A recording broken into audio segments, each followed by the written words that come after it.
And a lot of depression is about not having a clear path forward, which has been a lot of my life because what I wanted to do, which is like become a stand-up comedian when I was young, and the path that I was forced into, which is wasting my time in this school, which was, as far as I'm concerned, was a prison to me at that age.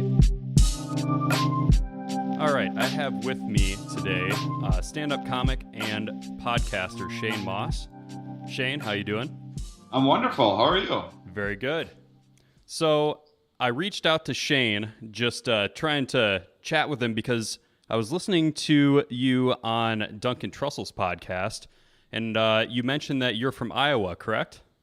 I'm from Wisconsin, on the border of Minnesota and Iowa, across Wisconsin. Okay. Yeah, so basically same cultural environment. My parents are from Iowa, so I spent a fair amount of time at the Lansing, Iowa region. Have you? Okay, I'm not familiar.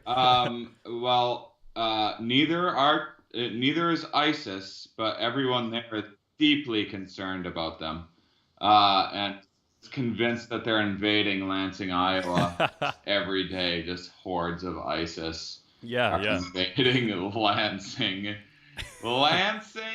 fucking Iowa. It's a kind of small town awesomeness that get that wonderful spotlight effect where we tend to think the world revolves around us, and even though.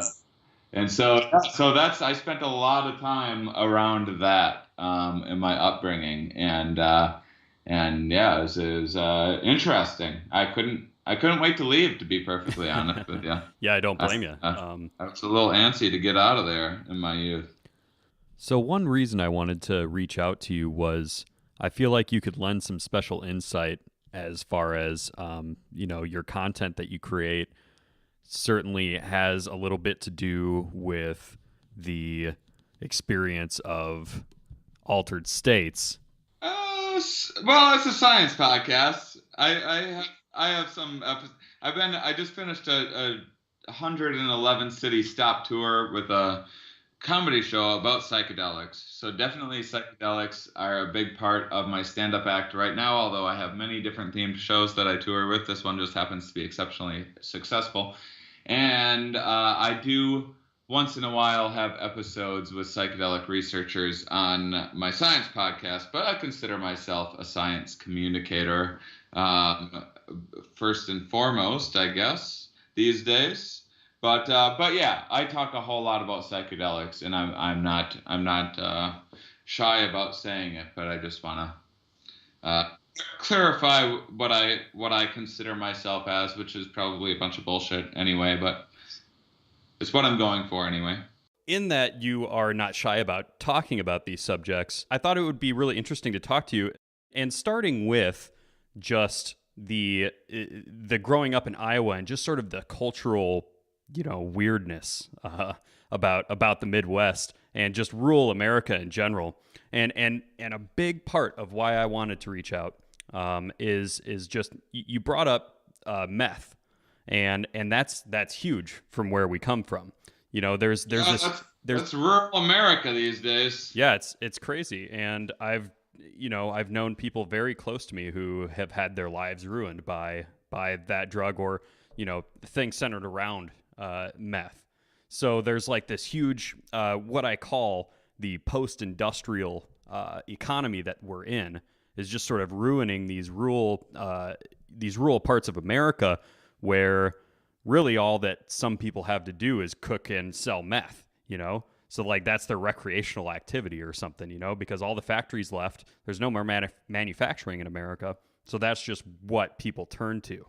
Well, I mean, it's also, a stimulant. So when you have to work two horribly paying jobs where, maybe you're working a job that's letting you work like 30 hours a week because they don't want to give you benefits or whatever.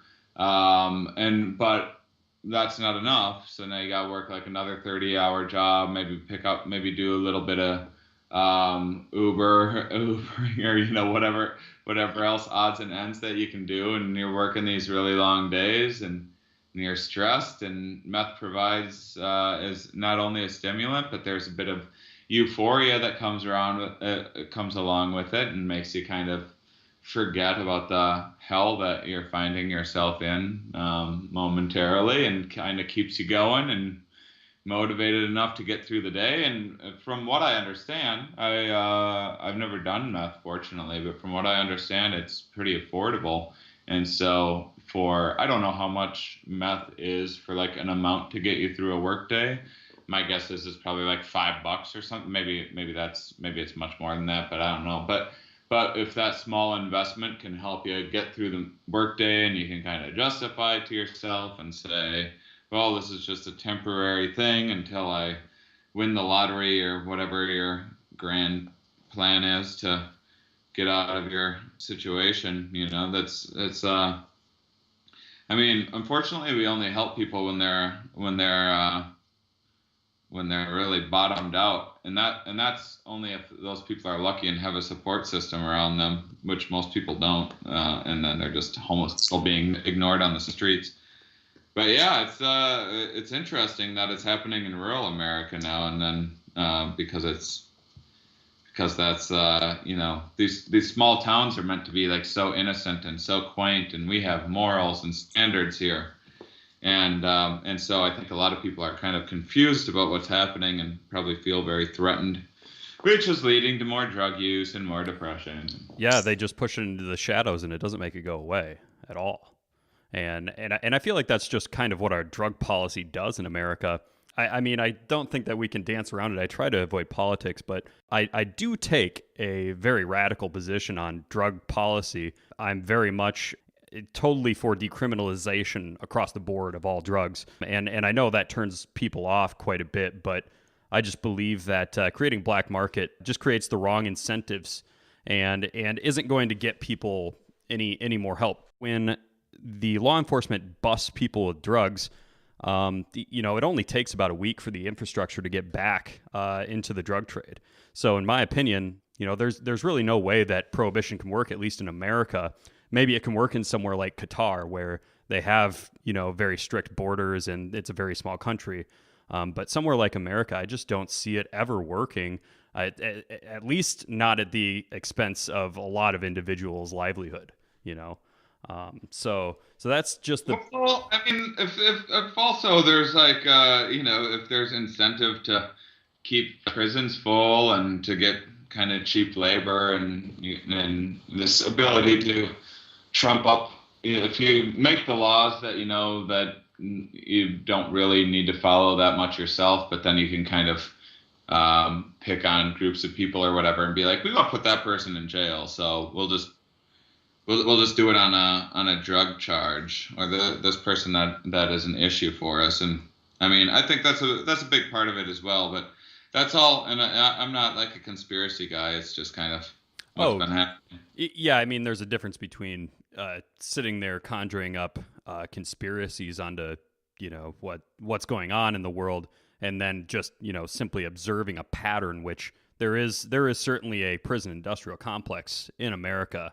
And yeah, it's really abhorrent, and yeah, my life's been personally touched by it, and I don't really, just to give a little bit of context for the viewers as to who I am and where I'm coming from and why this sort of subject matters so much to me, and why I would break the format to bring someone like yourself on is, my own father was put in prison for a 15-year sentence for methamphetamine. So I mean, it's something that's really close to me, and yeah, especially just on this subject of this particular drug. We mentioned the sort of utility of why people use meth, perhaps to get them through a night shift or something like that, or just to get through a day at work. But do you think that with this particular drug, do you think that it is a combination, or maybe more to one side, whether it's a utility or a recreational drug? I don't know. It's probably a little of both, and I think a big part of the reason of like not only does prohibition not work to keep drugs off the street, but it makes the drugs that are on the street worse, because a lot of times, I mean, as crazy as this might sound, humans given enough options in the right environments, are pretty good at selecting kind of the right ways to alter their states. But a lot of people only have, let's say, alcohol, which is a legal thing.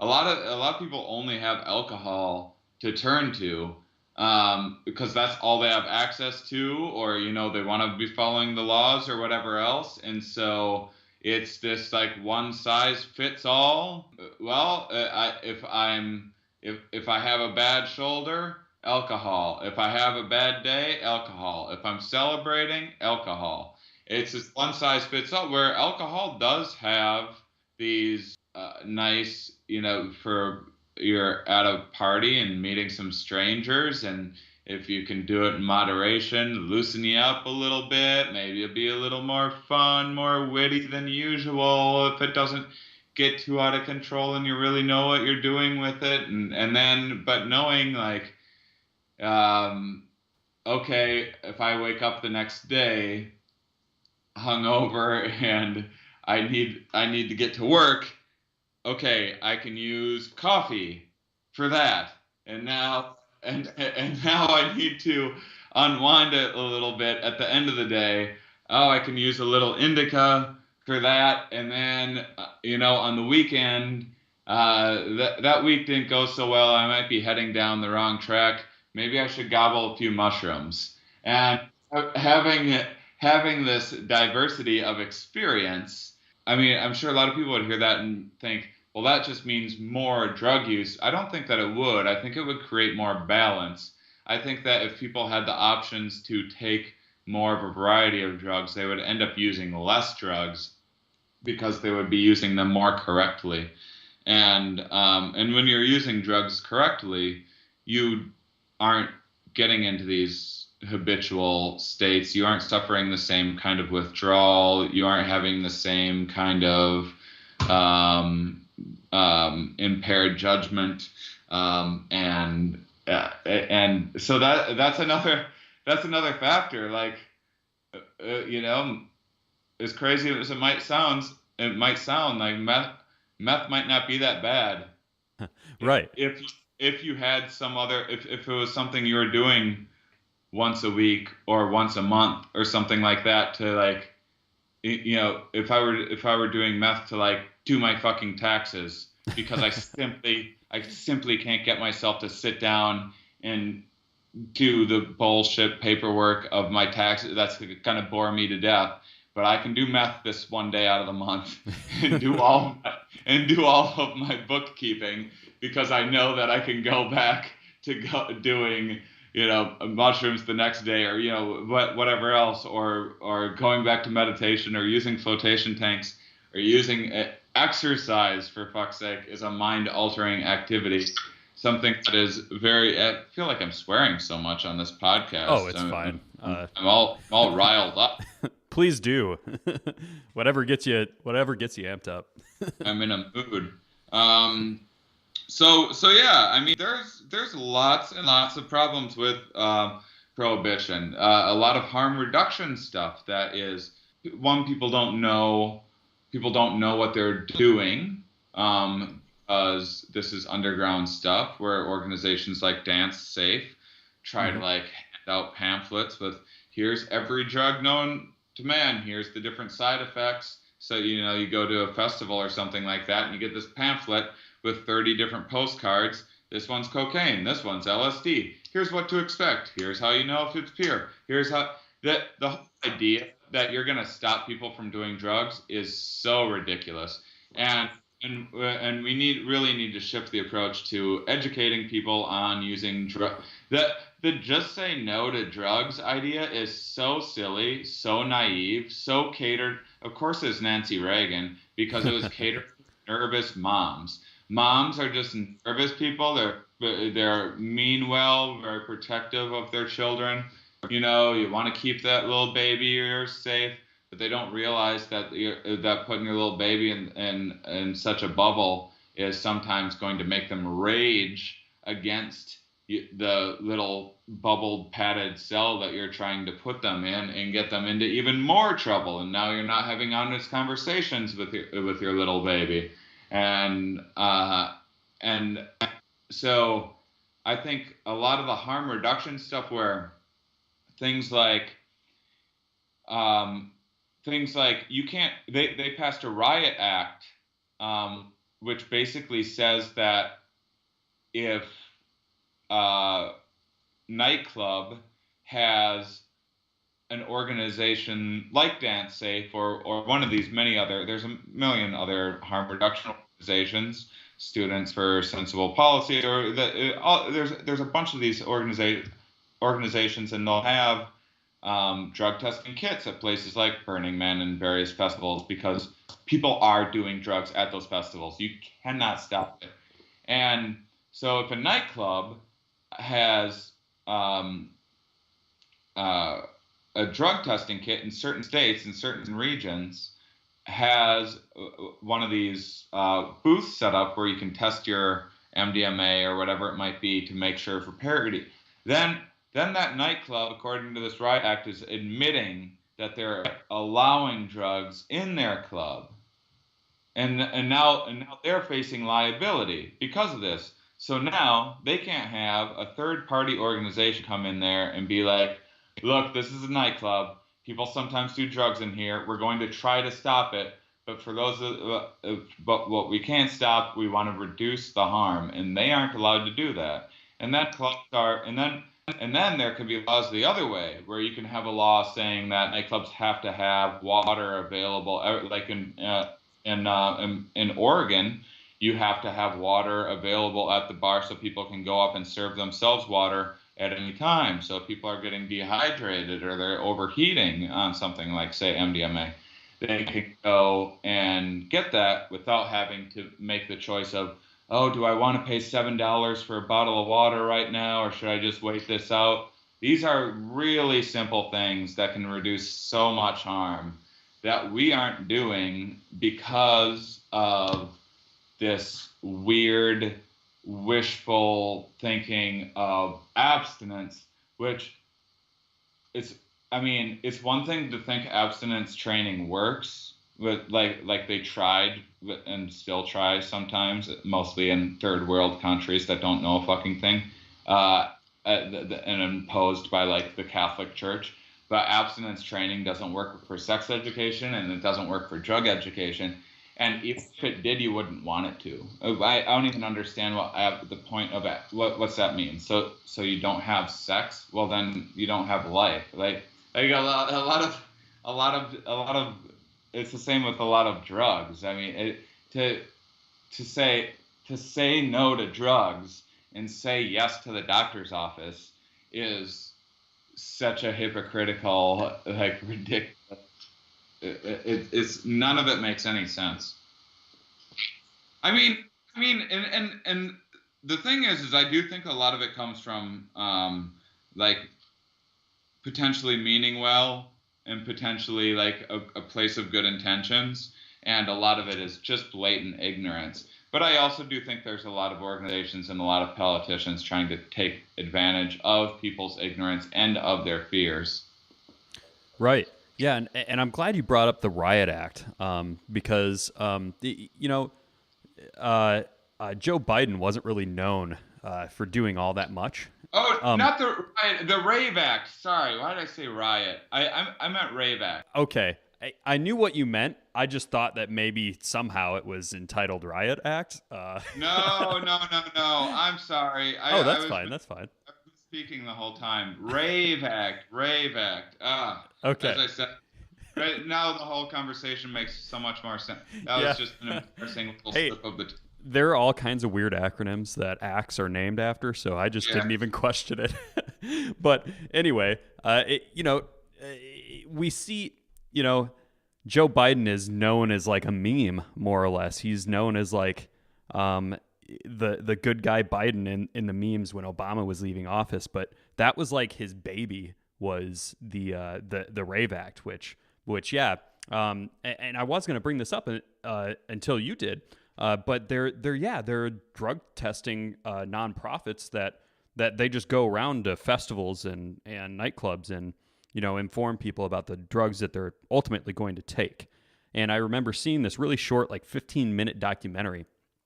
And these guys went, I don't remember the name of the organization. It's something like really simple. But they went around and were handing out these free test kits for all kinds of stuff. For Molly and LSD mostly are the two that are probably the most dangerous if you get some sort of research chemical that you don't know what it is. And 100% of the LSD that was tested was fake. So I'm not even entirely convinced that when people say that they have tried LSD, that they even have, and even including myself, like because I've never actually tested it. It's just something that probably mimics it, and it's a psychedelic experience. What else do I need to know? You know what I mean? But these organizations are actually making sure that people are taking something that they know is safe, because we do know that these research chemicals are incredibly dangerous, some of them really toxic.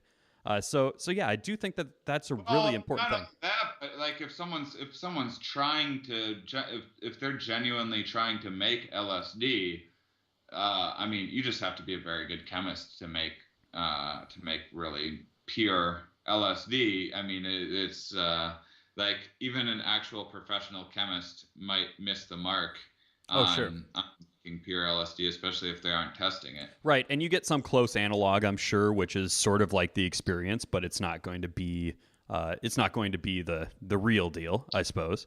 Well, there are some professional analogs out there that you can get, like overseas. What's nice is you can like buy with Bitcoin. There are these areas that some countries can make analog LSD, and they have like referrals and whatnot, and like a 5-star review of these things, so people have like tested them and whatnot, and then analogs themselves can be legal to possess, and not legal to distribute, but you can potentially have analog LSD that is where they just, so an analog is just for listeners when someone they go, LSD is illegal, so a chemist goes, okay, here's some bullshit molecule that I just added to it. Now it's not quote unquote LSD anymore, but that other thing doesn't do anything, and so it still has the same effect as LSD potentially. And so there are actually some pretty legitimate analogs out there, and I actually think that might be a way of reducing harm, is for people to start using the dark web to get some of these legitimate analogs that are, once you have them in your possession, I mean, I can't say how safe it is to mail things or whatever, but it seems like a fairly safe method. It seems like a safer way than your local drug dealer. Not that I'm condoning any of this stuff. It's just, again, people need to be informed.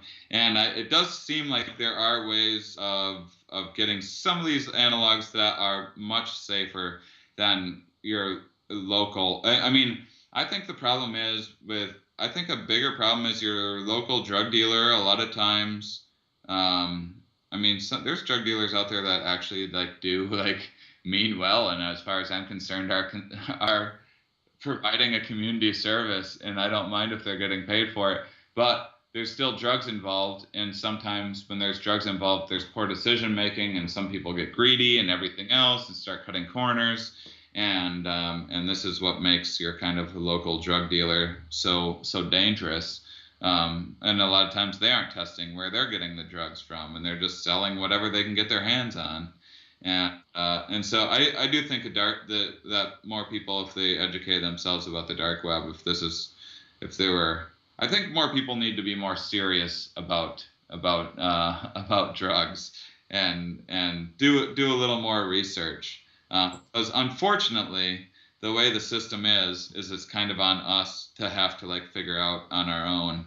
And just walking around on the street, asking people for acid probably isn't the best way to go. Right.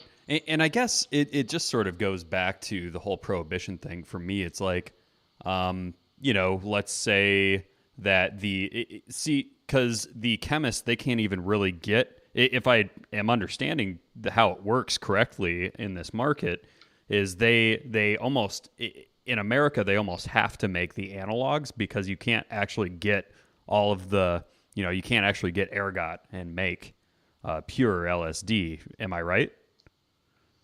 Or Um, at least not very easily. I Yeah, this is beyond my expertise. Okay. And by the way, speaking of expertise, I should also put a huge quantifier on here and say that I don't really consider myself an expert in any of these things, and I always encourage people to do their own research. Right. But Good but caveat. but yeah, I don't have a answer to that question in particular. Okay. Yeah, and I'm just more or less just trying to stimulate the conversation around whether or not it actually, bottom line, it doesn't actually stop the production of a psychedelic. Something else takes the place of the demand for LSD, whether it's actual LSD or not, mostly from what we're talking about and from our experience, which is mostly what I have. I mostly only have anecdotal experience.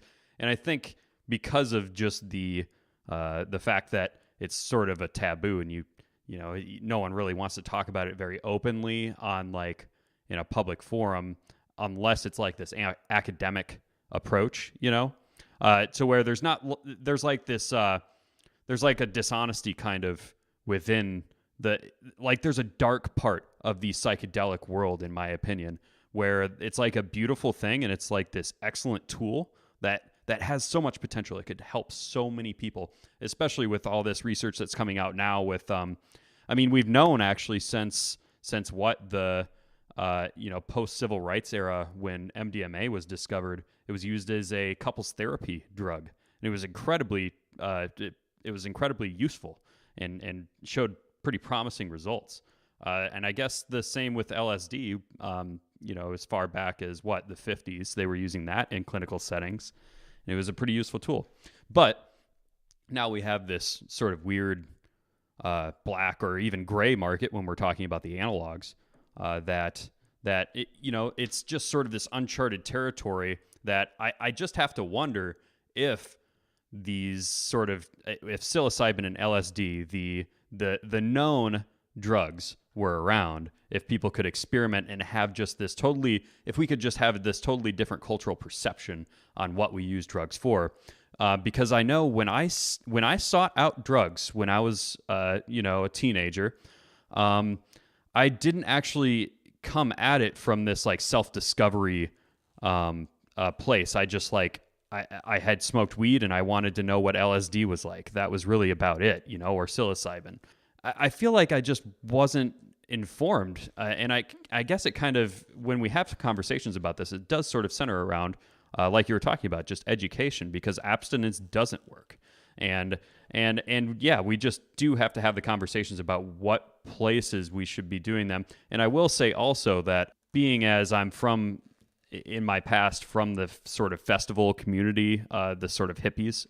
So LSD was around, and it's just not really the best place to take it for a lot of people, because there's so much stuff going on. There's just, your senses are heightened because of the drug itself. And then you've got like a light show and there are thousands of people around you. It can just be a terrible situation, even if you do get the pure chemical itself and take it in a small dose that's reasonable.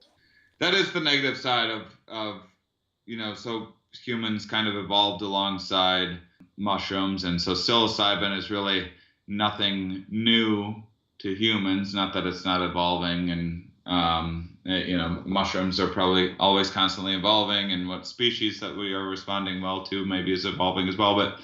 But that is, if you are able to eradicate, so Nancy Reagan gets her biggest wish comes true, and we just snap our fingers and psilocybin is completely gone. It doesn't exist anymore. The chemist is just gonna make a psilocybin analog. And it's got close, and then you make another, and then that's illegal. Then you make another analog, and then that's illegal. Another analog, and now you have something that is pretty far off from psilocybin, and it's still a psychedelic. It will still alter your brain, but now in these really unpredictable ways that our brains have not evolved alongside of, and And so, yeah, there's a whole host of problems. It would in fact be easier to list what is positive about prohibition. I would be hard pressed to think of anything, I guess. I mean, Perhaps that we have learned something from just the use of state control to control behavior. Like how much, I think it's a glaringly obvious example of how the state just, people like to talk about all the conspiracies about the CIA does like mind control stuff. You know what I mean? I think something like drug prohibition really shows that if those programs exist, that they're not very good at doing it because people still just do whatever they do. I don't know. I mean, I guess back when heroin was illegal, and Bayer was just like, you could go in whatever Sears catalog and order your Bayer brand heroin, to get it's essential for every um, hardworking stay-at-home mom is going to need their heroin to get through the day. I mean, there's definitely a danger of marketing and corporations pushing through. Like, I mean, if you look at something like cigarettes, where there is an incredible amount of harm done by cigarettes, and but again, making tobacco illegal, that's not going to work. But the nice thing of having tobacco legal is that it's regulated, and then we do have control over it, where we have taxing it. There's all sorts of anti-smoking foundations and commercials that are themselves having to be funded by some of these same organizations selling the stuff, because we're able to then create the when you have prohibition instead of regulation, then us as a society have a little more say in how we're managing these things, and so you can maybe have, and you're not having people dying of like bunk tobacco, of like, oh, someone laced the street tobacco with some weird new substance, and now people are like ODing on cigarettes, on these street cigarettes. So definitely, like, I don't think that I'm necessarily saying that I'm like a libertarian in the sense of like there should be zero laws, and there should be we shouldn't have any say in what people do to their bodies or whatever. I mean, I do think that something like the FDA is an important organization. I want to know when I go to a grocery store that what's in the product that I'm buying, and that I'm hopefully kind of getting what I'm paying for.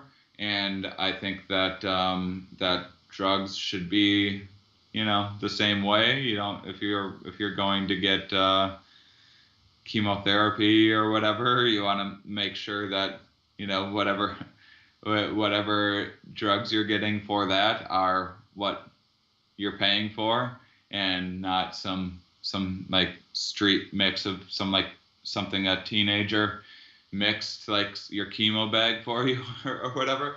So I think that there can be a balance with regulation, and I think it's pretty clear that prohibition just simply needs to go away, and the focus needs to be on regulating these substances, and then that will create a really big, interesting and problematic debate of its own, how we regulate these drugs, who has what say over them. It's going to be no one's going to be happy. No one's going to be 100% happy, but this is life, and we'll find some compromises that will work better than our current system. And our current system simply doesn't work. Prohibition simply does not work. I think a pretty obvious right answer is what's happening right now with individual states sort of seceding from federal law in regards to cannabis. I think that's sort of a success story. I didn't think I'd actually see it in my lifetime. I didn't think I'd see recreational marijuana. But this is coming from a bleak perspective where I was a stoner kid in Iowa growing up, and I got arrested like 4 times for weed, you know? So I kind of thought that this substance was always going to be demonized, and this was just how the world was going to work. But it's sort of a weird world where 5 years after those experiences that I had, now you've got GOP lawmakers in Colorado bitching about the weed being too heavily taxed. I love it. I love that that's even a problem for them. No, it's really incredible. And I do think that psychedelics could be next. I think that MDMA will be the next one. But I think that psilocybin could really be close behind. If they start doing more studies with just like, psilocybin pills, like basically you got to figure out how to get small town people in the Midwest on board with this stuff. Like that's what changes everything. If you can convince my mom or my grandma that maybe these things are a legitimate option, a legitimate field of study, a legitimate medicine, then you can convince anybody. And I think that, unfortunately, I think that MDMA can be real problematic, and it's barely a psychedelic. I think it has tremendous therapeutic potential. But I also, at the same time, think that psilocybin is safer and might have even more potential. But, MDMA is a thing that is, there's just a lot of progress that's been made on it. Everyone's going to bicker about which is the most useful and which should come first. But MDMA is winning that race right now, thanks to MAPS organization and Rick Doblin. Those guys are rock stars. There's people with more funds. There's organizations like Johns Hopkins that are more well-known, more respected amongst the scientific community, more, have just more resources at their disposal and everything else. And that surprises me. I thought Johns Hopkins was like sort of a Christian run, or like, I don't know. I thought it had roots in theology. I just wouldn't expect that from them for some reason. Yeah, there's a lot of that these days. Well, I don't know the history of Johns Hopkins very well, but a lot of their psilocybin studies have a mystical component to them. Sure. I'll let them have it if they're going to do the research, Even with quitting smoking, they are saying that that it's necessary to have a mystical experience. Not necessarily, but the people that are having mystical experiences have higher rates quitting than others. This sort of brings me into your podcast, which is Here We Are, and you get the opportunity to talk to some of these people in MAPS. And yeah, these are fascinating conversations that are happening right now. I really do want to see in my lifetime, and I think we are kind of getting there, I guess. Like you were saying, with the legitimacy of organizations like Johns Hopkins, if they're doing research, then perhaps that sort of may catch on in the public's eye that yeah, there is legitimacy to these as pharmacological tools rather than just a recreational drug that dirty hippies take, Yeah, absolutely. There's Stanford's doing some interesting stuff. I think Harvard is starting to do some stuff again. There's a ton of, but the Multidisciplinary Association of Psychedelic Studies is, I would say, right now winning the race toward. I think that they'll have MDMA legalized for clinical use before anyone gets psilocybin through. But I think psilocybin will come shortly after that. And I think recreational might even be like 15, 20 years away. Also, I'm optimistic today. If you ask me tomorrow, I might say something different. Yeah, a new report comes out or something that perhaps Jeff Sessions is going to go on the warpath and got a new budget to. I kind of have my fingers crossed for that. I think that if Sessions goes after weed, that is the end of the drug war. Oh yeah, sure. I guess that would make people push back enough. You know what's fucked up about him is he doesn't even get it. He doesn't even get why the public isn't behind his policies. So disconnected from the generation that is living under this country that he just doesn't get it. if Sessions tries to pull that, that's the end of the GOP as we know it, because now you lose every independent, and not only lose every independent, but you lose most every younger conservative. And now you have a lot of elderly that are getting help from CBDs and everything else. You're losing just so much of your like, and this is something that's helping people on a day-to-day basis.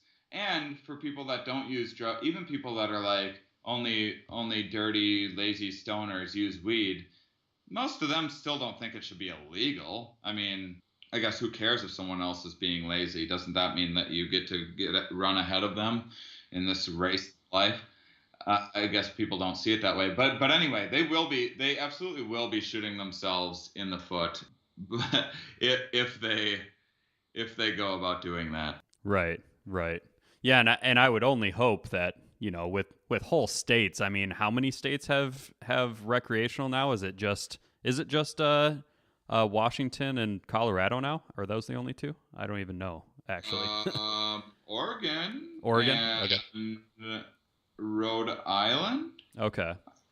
I don't know. I think at least those, maybe a little more. And I think CBD is legal in almost every state now. Yeah, I know you can get hemp oil in all 50 states, which I would still be a little cautious of. Just because you never know if a post office guy is going to see something on a package and, he's going to call the police and it's just going to be a whole fiasco for you.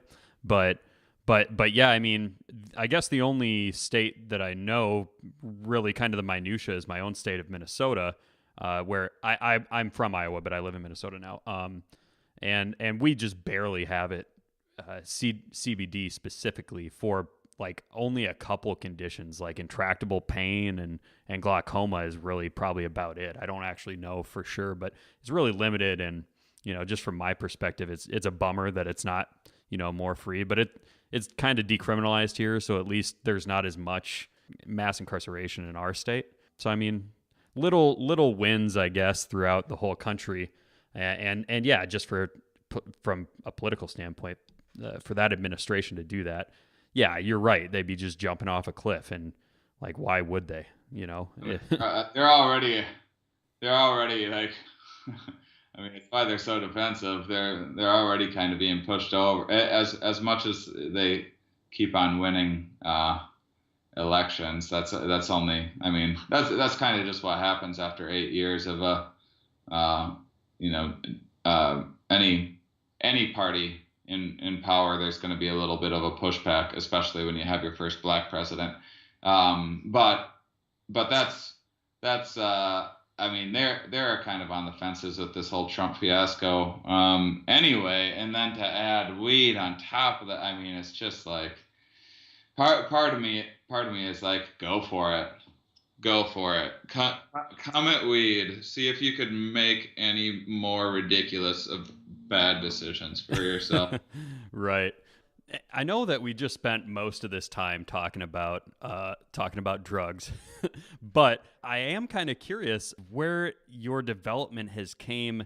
How did you get into stand-up comedy, and then sort of traverse into this world of your podcast, which, like you said, it's more of a scientific observer sort of podcast where there's definitely cultural component to it, where you're centered around, there are a lot of episodes on drugs, which is, why we're talking about this. But there's been more lately because I'm working on a documentary about psychedelics. But I am actively trying to keep the Here We Are podcast kind of separate from my other ventures as much as possible. Yeah, sorry I'm conflating them so much. No, it's fine. I would say, if anything, my podcast is more about evolutionary psychology and biology, neuroscience, behavioral economics, and sociology, those sorts of things. But yeah, we have some drug shows from time to time. Just don't put me in a little pigeonhole, man. So I became a stand-up comedian when I was 24, something that I always wanted to do. I was kind of a short joke, absurdist kind of comedian, kind of weird, cerebral, shock value ish stuff. It was like a lot of the stuff in my wheelhouse. I caught a lot of breaks early on. My career advanced really, really quickly. I was doing catching breaks and doing late night shows and blah blah blah, and kind of all of my dreams came true. And then a funny thing about your dreams coming true is sometimes you realize that your dreams were too limiting, or it wasn't. You can't just have a half hour Comedy Central special and then kick up your feet and retire.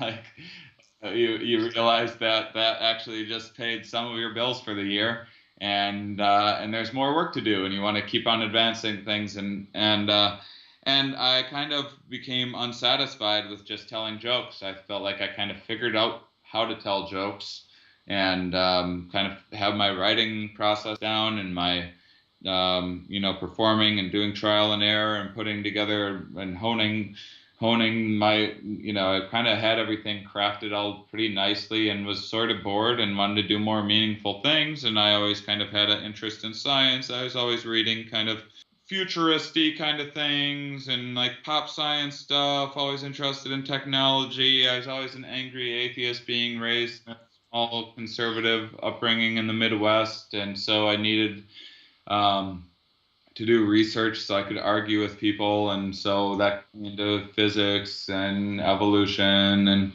and so once I started trying to like maybe say something on stage, and for a while I thought maybe it was going to be politics, and I spent a lot of time kind of watching the 24-hour news and blah blah blah. Oh, so thankful that I snapped out of that horrible soul-sucking trance that swallows us all. We couldn't even get through a podcast without talking about stupid fucking Trump.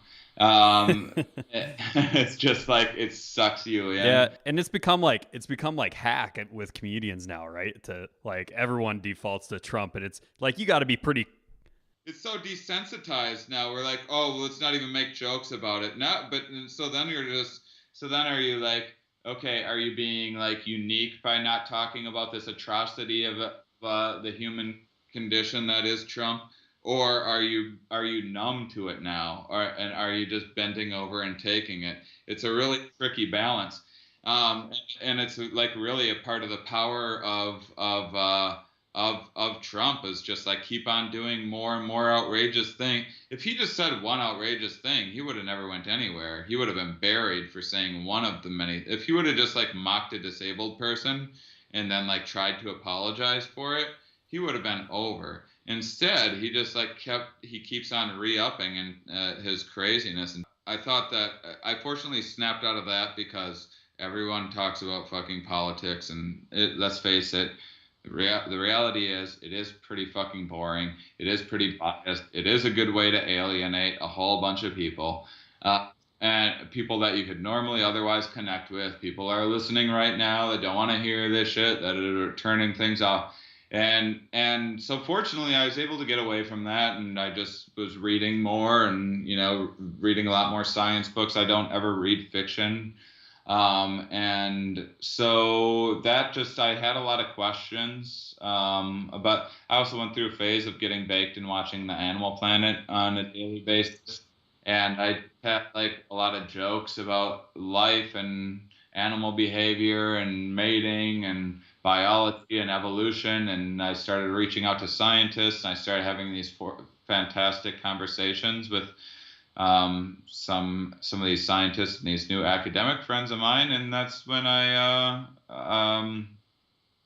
kind of decided. I was like, oh, I could have recorded that conversation, and made that a podcast. So I started doing that, and that was right after kind of making my first special that had a themed show. So I started doing themed shows. The first one is called Mating Season. It's fine enough. I think it's available for purchase online. So I was on Netflix for like 4 years. And I'm kind of glad that we decided to not renew the contract and sell it elsewhere, because I want to have other specials out that I'm more proud of now that I do themed things. But I made an album called My Big Break, which I was really proud of. That was kind of about the evolved nature and function of negative emotions, and why we hold on to negative memories more, and blah blah blah. And that's when I kind of really started figuring out how to do themed things. And so I always have a number of different themed shows in the works. And the one that I just got done touring with was called A Good Trip, which is, I would say, a third stand-up jokes about psychedelics, a third stories about my own experience, and a third kind of TED Talky, more kind of informative, and all of that kind of blended together in a kind of chronological or nice thematic solo show.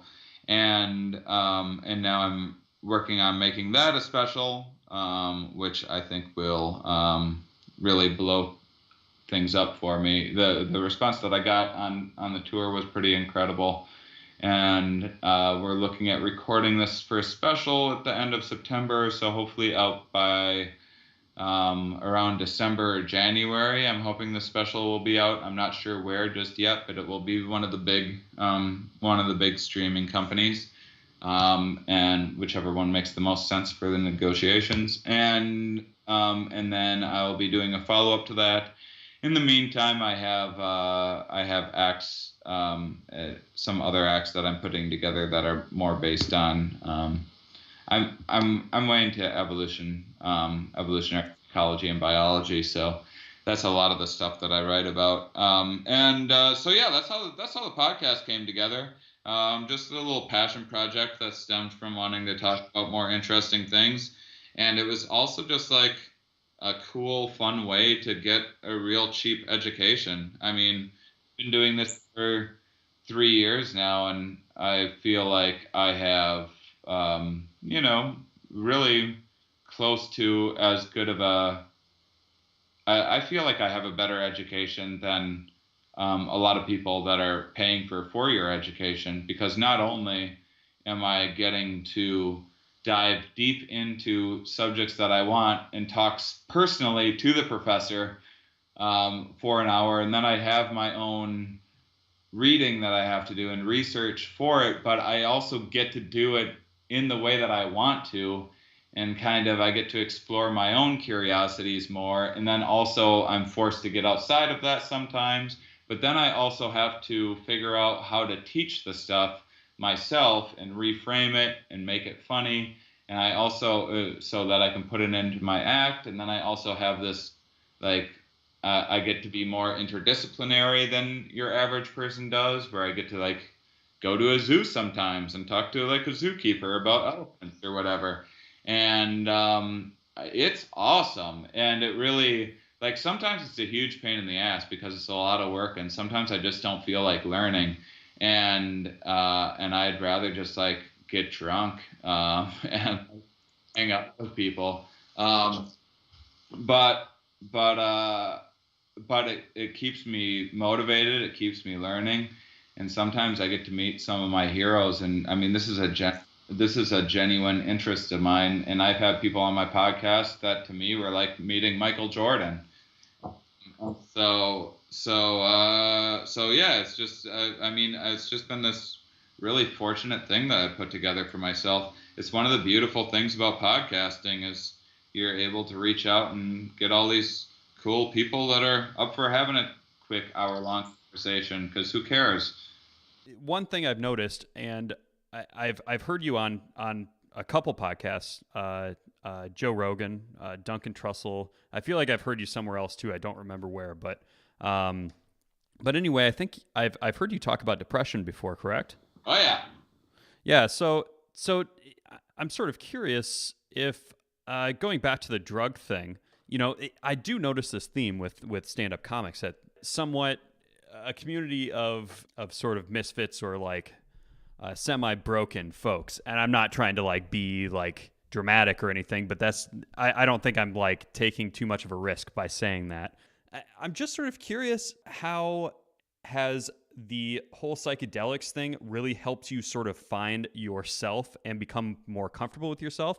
In my experience, just to answer your question for myself, it certainly has helped me. And I don't think that I would be the person I am today, obviously, without those experiences. And I'm always, like yourself, I've always been really an atheist ever since I've fallen from Lutheranism. So I think the only mystical experiences I've ever really had were from taking these profound drugs.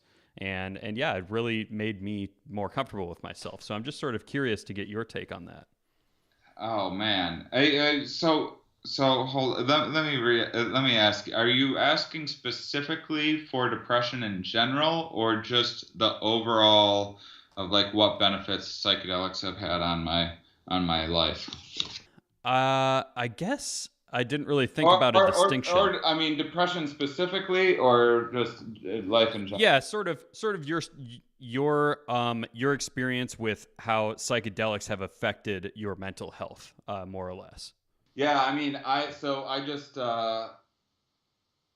after 21 years of using mushrooms and various other psychedelics, but mostly mushrooms, I have really learned a lot, and because I've also like made mistakes along the way, and really not bad mistakes, just like trips that weren't that beneficial, or I didn't gain that much from nothing like the level of mistakes that I've made on like drinking on any given night.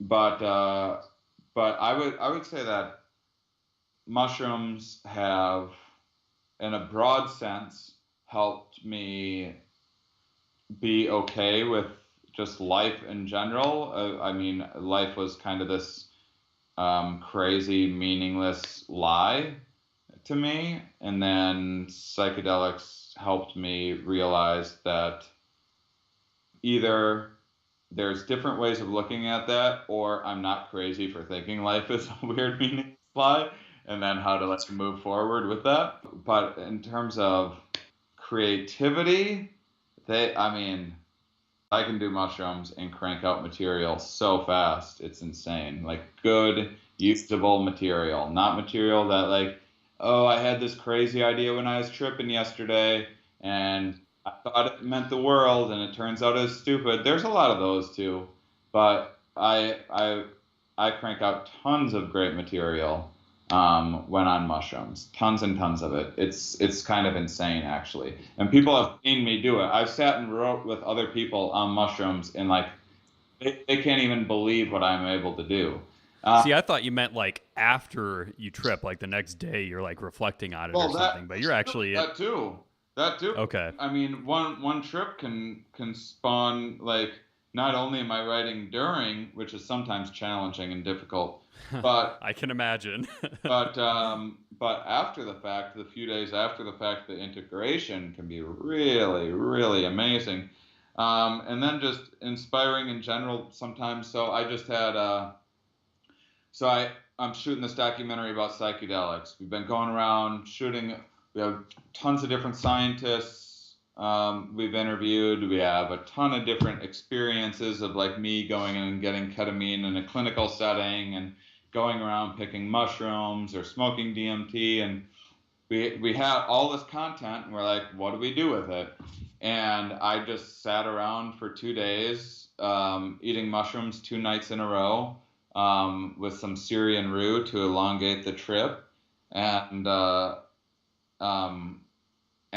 I sat around for basically 2 days with my director and producer and ate mushrooms and put together the entire outline for my documentary and pieced together the story and came up with some rather kind of genius transitions and then have since gone in, shared this outline, and I'm probably getting like some pretty big deals coming pretty soon that are in the works with some pretty big companies to potentially even do a docu-series with this. a lot of this was just like, okay, you have a lot, you've been researching, you've been working hard on this or that, and something's not coming together. They did a study years ago where they took a bunch of people in these like highly kind of intelligent sort of problem solving ish positions of tech industry or whatever, and they had 48 volunteers do an LSD trip, a guided LSD trip, and sit around for 2 hours listening to music, or 3 hours, and they had them bring in a problem that they'd been working on for 2 or 3 months, and just like couldn't get the like last little bit to click into place, and they've been frustrated. Had them sit around, listen to music on acid for like 3 hours or 4 hours, and then after that they were able to work on their project. Like, okay, now you're allowed to go and work on your project while you're still tripping. And something like 44 out of 48 people came up with actual solutions to that problem that ended up becoming a patent, becoming something that was implemented. And so you have to do the work ahead of time. You have to get things into your non-conscious world. You have to fill up that well. You have to read. You have to sit and brainstorm, and you have to get frustrated, and you have to get stuck, and you have to have stuff in there for your non-conscious to work with, and then mushrooms can kind of help piece it all together.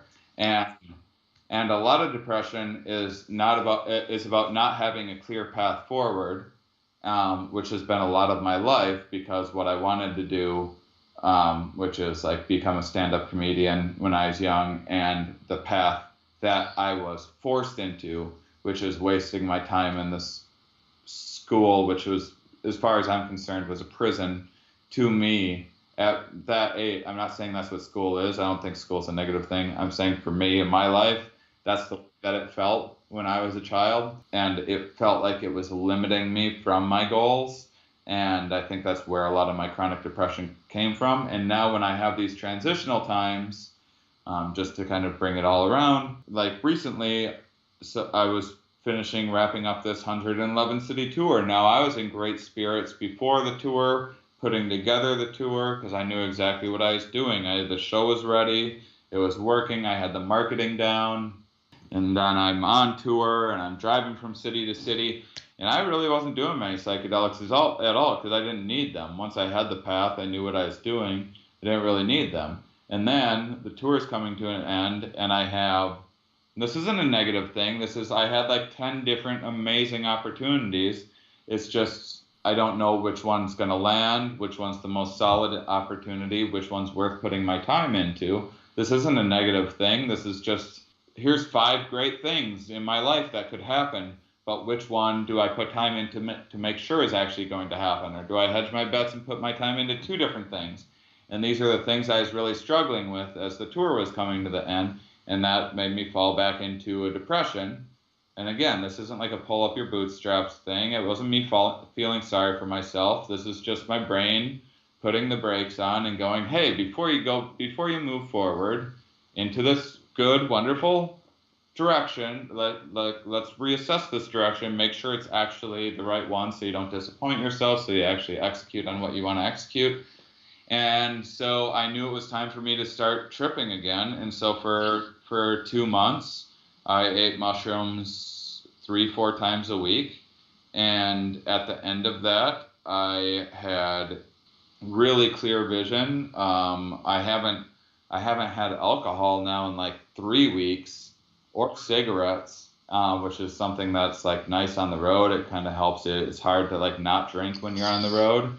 And it's kind of fun being on the road and drinking and speaking with fans and whatnot a little bit. And it uses those social interactions a little more with a little bit of booze, and people want to drink with you and buy you shots and everything else. And that's all fine, but it gets destructive when you have 111 stops. I mean, right now, I don't remember feeling this good or this positive or this focused or inspired or just disciplined and motivated in years, if ever, in my life, actually. And like just right now, I mean, I feel like I've been in a fantastic mood for weeks on end, which is unusual for me.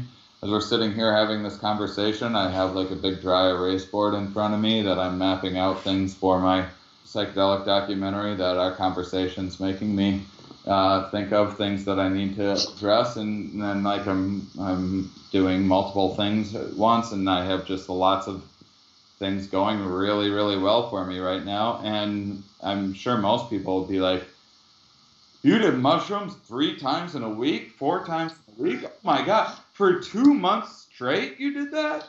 Why would you do that? Are you crazy? Well, no, because it works, and that's what works for me.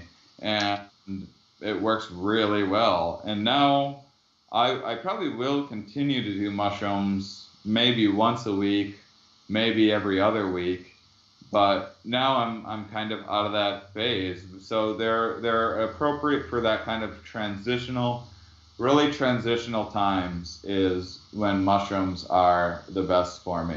So everyone needs to find their own tools. Now, some people have trauma in their lives that they're dealing with, and for them, MDA might be the way to go.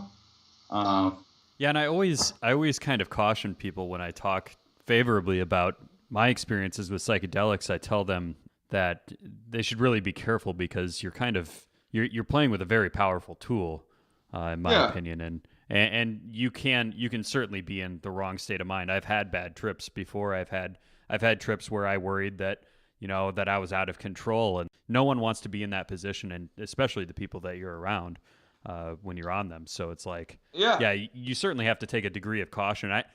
I think it's not like a macho thing either. Like anybody can lose control of their mind when you're playing with your consciousness. Yeah. That's I hate Terrence McKenna's heroic dose of five. It's like such a stupid expression because that's just like frat boys being like, I'm a hero. I'm gonna gobble all, and then it's just like, whoops.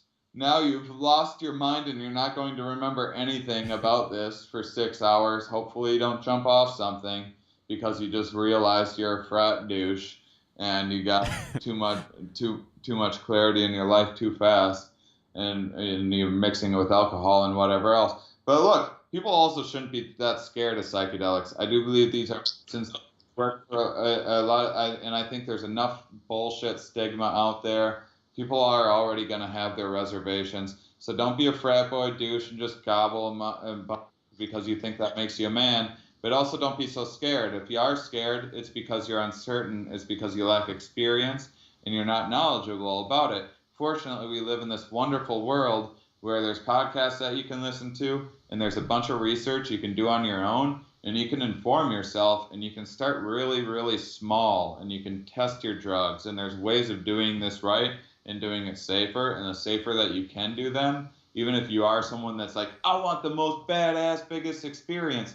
Well, you can have that eventually if you work towards it. If you want to go and jump off of the high dive into what you want to be a diver, great. Like learn how to dive. You stop on the little board and doing a cannonball, sure, and that was fun. And now you learn form, and then you go a little higher and a little higher if that's what you're into. And some people don't need that. Sometimes people just want a little take a dive off the regular old board once in a while and go for a little swim and get some exercise on a nice day. Not everyone needs to be doing backflips. And so I'm really crushing it with this diving analogy right now. But, but yeah, I mean, this is inform yourself. I'm like kind of get sick of having to give disclaimers, honestly, because that's stigma talking through us. But yeah, there are dumbasses out there that need to but the dumbasses aren't going to listen to my disclaimer anyway. So Hopefully, I don't have too many dumbasses listening. we're all dumbasses at different points in our lives and in different conditions and in different situations. I've certainly been a dumbass a number of times. So so I guess the disclaimer would be if you're the person that doesn't want to hear my disclaimer but has never done drugs and you want to like do the most amount of drugs because all of a sudden this sounds cool, you're probably being a dumbass right now. So check yourself and stop being a dumbass and learn something, and then you won't be a dumbass anymore, and then people will like you more, and you'll make better decisions, and you won't die young. That's solid advice, especially for frat boys. Which luckily, frat boys aren't too keen on listening to Terrence McKenna. So at least we don't have to worry about too many heroic doses from. I guess I don't really know. I don't hang out with frat dudes. I didn't Well, it's know. interesting because I don't think frat boys are what they used to be, and especially like things like Joe Rogan have like now this like alpha knot archetype is out there where now you have like these jocks that are like, oh, now I guess I got to do psychedelics to like body hack and like grow my bicep. I'm gonna have like the wisest biceps, and and so they're going to they're starting to open up about this stuff too. And by the way, that's sorry, Jock. These are my own physical insecurities just spewing out of my soul right now, and sorry that you need to take the brunt of that because I can't do push-ups, and I'm jealous of you. But it seems like psychedelics have something to offer everybody, from from jocks and douchebag frat boys that I'm much too hard on. Really just jealous that I couldn't get into college, and then to adventurers like myself, to researchers, to the people looking for. I mean, spirituality can be a really powerful force in a lot of people's lives, and organized religion has failed a lot of people. To end of life care and just health care in general. I mean, there's people potentially out there using CBD and other things, helping to fight cancer, and that might be overstating some of the abilities of some of these drugs, but it's cancer. Let's throw everything we possibly can at it. Let's try everything that we can to do what we can to manage it, and and treat it as well as we can. We'll probably never cure it, but let's throw everything in the book at it.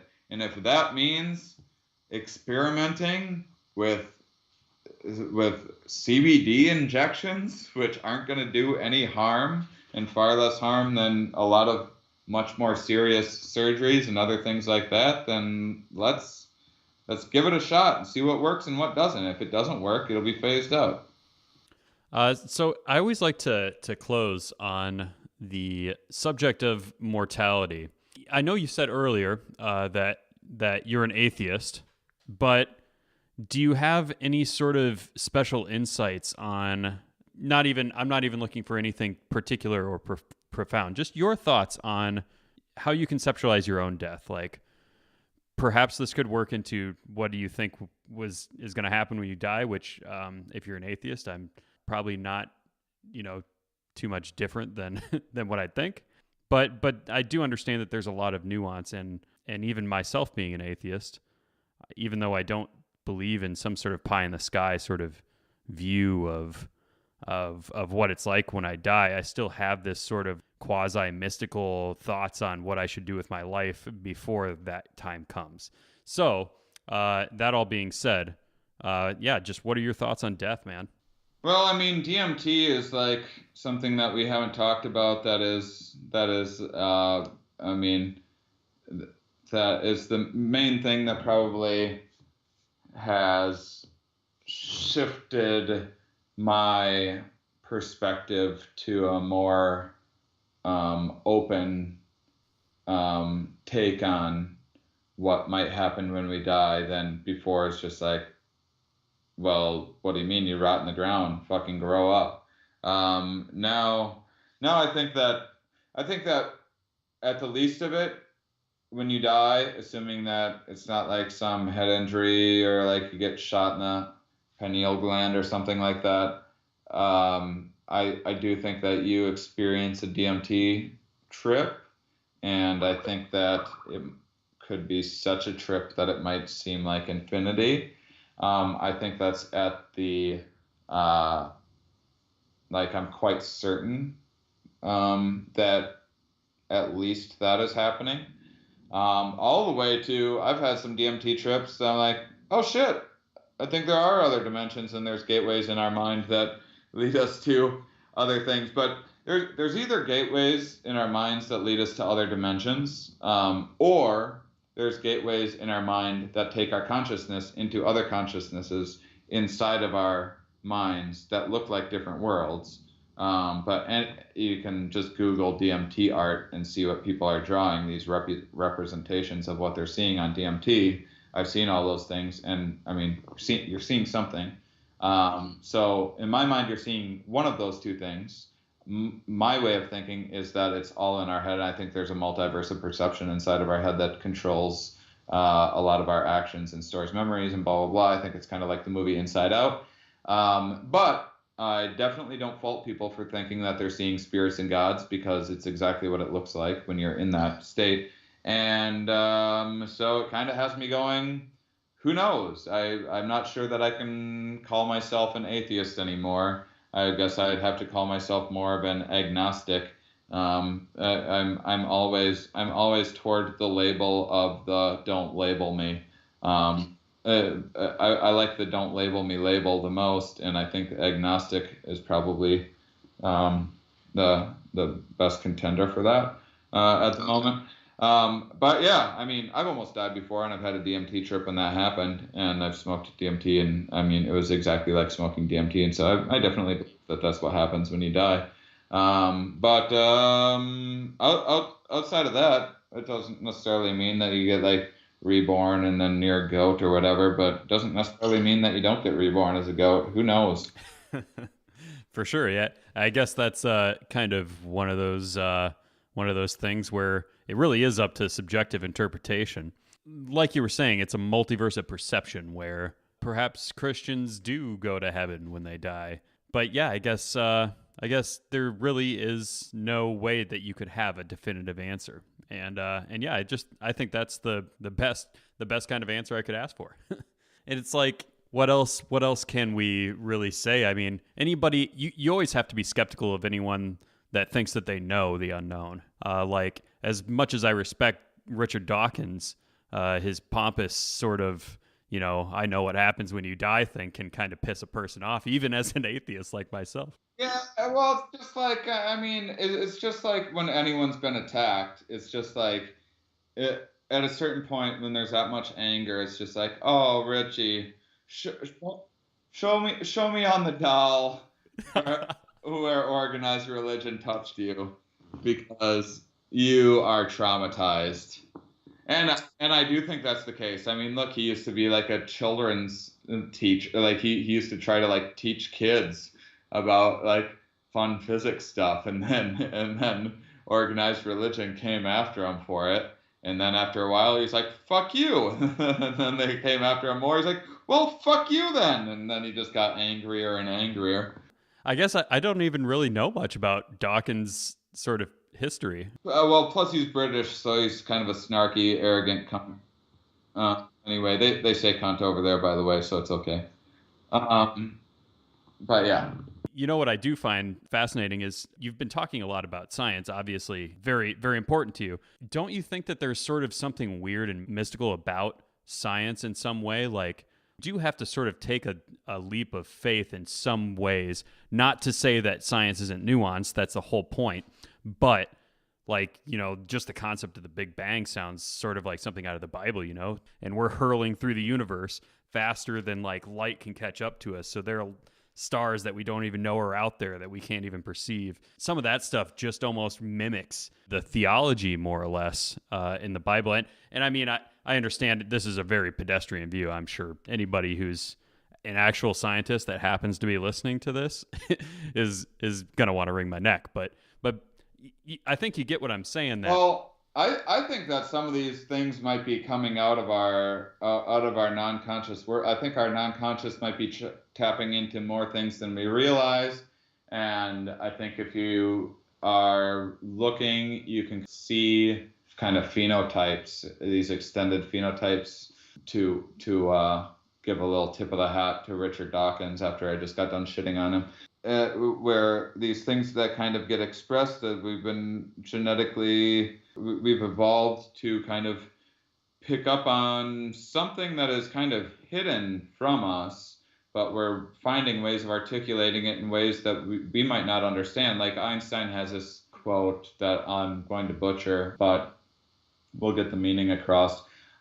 And I'm not even sure that he actually said this or if this is a myth, but I think he was asked something about his wardrobe and why he wears like flannel, like checkered things or whatever.